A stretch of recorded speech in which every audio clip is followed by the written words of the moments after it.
morning, guys. January 23rd, 2020, Friday. There's going to be some interesting trading happening today. Unfortunately, move 4 kills the bearish sequence. Got to be very specific when we trade today. We are identifying key pivotal points that could be taking place today. One is at 10:15, an intermediate one about 12:30, and a very important one at 2:15, especially if you're trading with a smaller size account. 2:15 is your time. By that point, we will know if it's going to be a move 2 or a 7 today, and at that point, you can really get some traction between 2:15 and the close, trade in 2 days expirations. Now, there's a few new trades we're going to talk about right now that look interesting. One thing yesterday that ultimately helped kill this highly bearish sequence that we're observing over the past few days is the weak volume. So first in the morning we had a strong sell-off on stronger volume, and then for the rest of the day the market just drifted slowly higher on very, very weak volume. So that killed the VIX, that created the move 4. Now interestingly, that does not mean that after retesting the market highs that we're not all of a sudden going to reverse rather sharply. So that is to be expected despite of the VIX creating a head and shoulders. It is really trapped in that range between 12 and 14, and until it makes a solid breakout. It looked yesterday like it was breaking out above 14 strongly, and then it surrendered all the gains. It could easily repeat that type of behavior. So as everybody is asleep right now, be highly alert when we are going to go for that double, actually triple top at the level of 33.35, 33.37. That is the level the market's been playing with in the last few days. We're likely to revisit that. That is to be used as an entry point on the put side.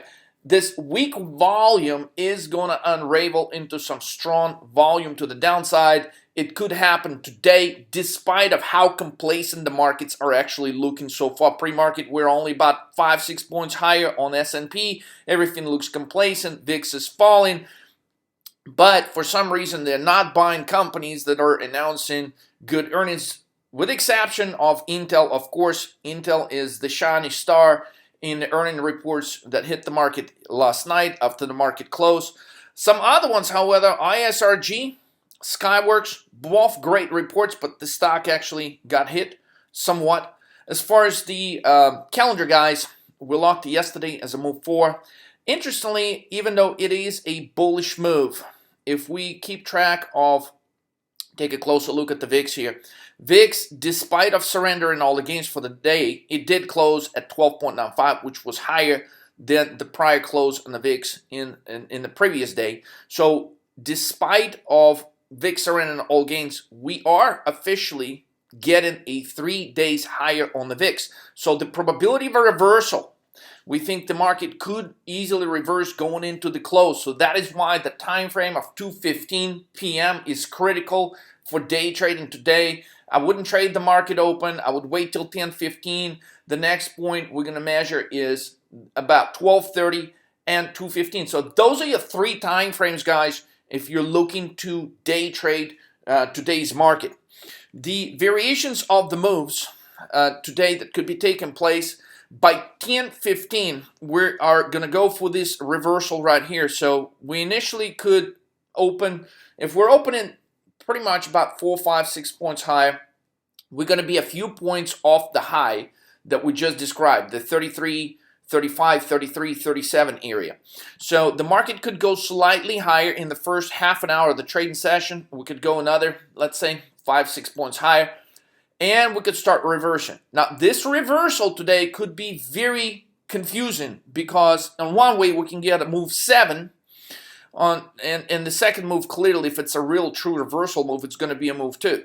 So when the market is reversing, pay very close attention to what the VIX is doing. If VIX starts accelerating fast, crossing 13, 13.5, 13.7, then we're likely to get a move 2 in a complete reversal by the end of the day. Possible retest of the 3,004, 3,005 level that we have seen yesterday. So we could potentially lose, despite of how complacent things looking right now, we could lose 20, 30 points intraday.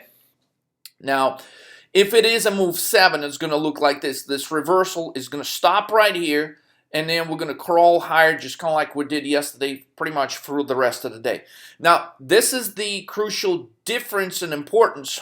So number 1, we're expecting that reversals start taking place around here. Number 2, in a move 2, we are going to go negative. So when the market could officially, let's say by 10:15, we're up 10, 11 points for the day in relation to the previous day. The markets could start reversing. If you see the markets now in the negative, -2, 3, 4, 5 points, okay, it's definitely a move 2, and then you want to trade it as a move 2, which means it's going to keep creating these bounces. You want to short the bounces, and you want to continuously do it for the rest of the day.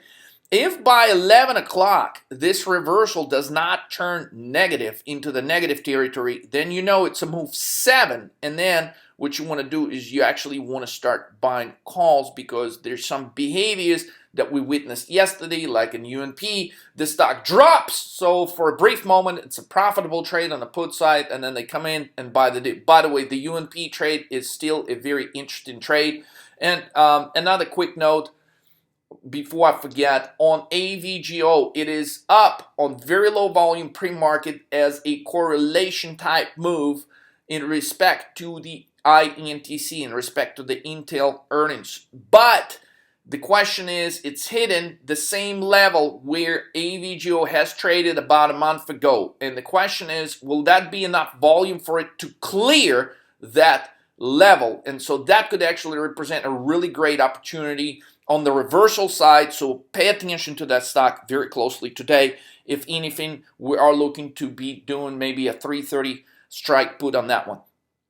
On another note, 12:30 p.m. watch for a possible target of a move 11, as most of the Fridays, the last 4 or 5 Fridays, have been a move 11, or they had definite behavior of a move 11.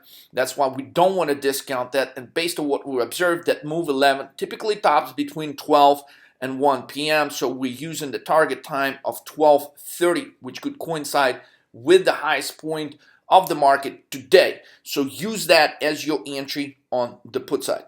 Now, levels for today, January 24th. We want to short this. So here's your top 1, top 2, top 3. We want to enter on the put side right here at 337, 33.37 area.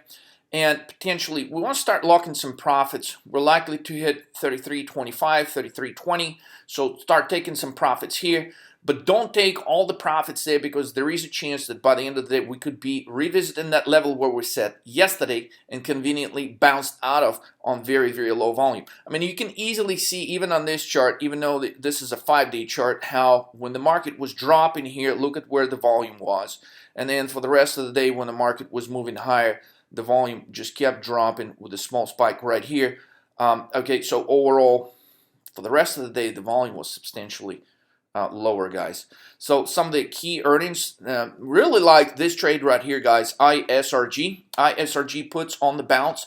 The reason being, last time it reported it also beat. It has a history of actually beating on earnings and beating on revenue, but it actually had a pretty magnificent drop last time it beat on earnings. And considering the longer time frame chart, it definitely is creating a double top here. So we think once the market is open, it could easily move back to this level of 615, 616, and then flop rather rapidly. So it may not even get to 616. It may get to like 610, 612, 613, boom, followed by a drop.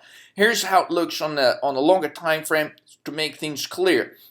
So this was the sell-off. Look, this was the sell-off 3 months ago when it reported earnings. Pretty substantial move, $30, $40 move lower. We're not saying we're going to get that today, but easy $20 drop if you target this correctly. Basically get in about 615, get out about 595, boom. Here's your $20 quick drop. The options are going to be cheap.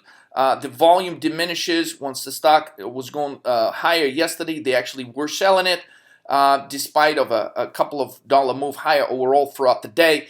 Basically double top right here, guys. Double top. We want to own 615 puts. We want to collect profits when the stock drops under $600. Okay, they're buying the dip in Skyworks, but we had some strong volume to the downside, considering that Skyworks is at all-time highs, and pretty much all the good news are likely have been priced in already in stock. So we're looking to buy 130 puts. Not expecting a huge drop, but maybe about a $7-8 drop back to the downside. So expect some profit taken basically in Skyworks. This is how the deal looks. Really good when we look at the divergences. Divergences are exceptional when it comes to RSI. You can clearly see the stock keeps moving higher. RSI keeps dropping lower and lower. This is a really solid case of a divergence. That's why we think there is a high probability of profit taken in the stock despite of a good earnings report. Getting closer literally within a couple of days, guys, on this historic analog. January 23rd, Thursday, yesterday, guys, was a move forward. This is how it looks.